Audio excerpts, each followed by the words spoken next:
Mga boss, good morning, good morning. So maaga tayo nagising, nagpaligo tayo sa lahat ng napakadami natin paliguan ngayon. Nasa to? Basta marami sila. So ito mga galing kay Sir B-Boy, mga tara samahan nyo na lang ako, ipapakita ko sa inyo yung mga manok na magaganda. Let's go! Ito mga broodcock. Ito naman SBR. Pinaliguan natin kasi may mga kuto na mga ito maganda, talisay.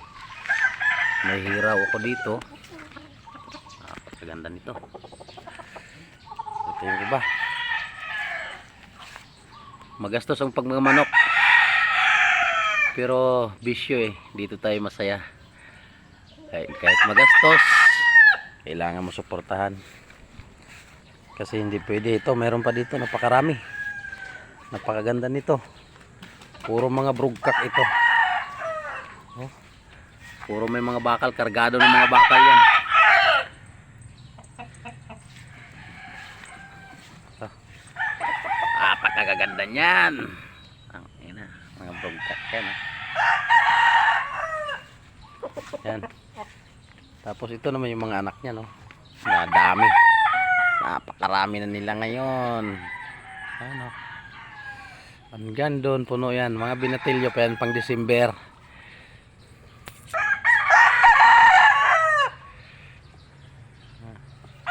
Napakaganda niyan. Paldo. So kailangan natin pagaliguan kahit magastos. Kailangan natin suportahan. Kasi ginusto natin ito.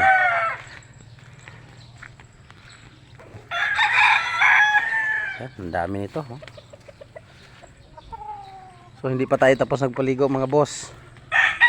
Ito pa, marami pa tayong naliguin dito. Ito pa yung iba. Mga nakapatong ito. Ito puro mga kak na talaga to. Taga-4 na taon. Ayun pa. Ang dami pa nating papaliguan. Nandun pa yung mga sinasalang natin. Ayun pa.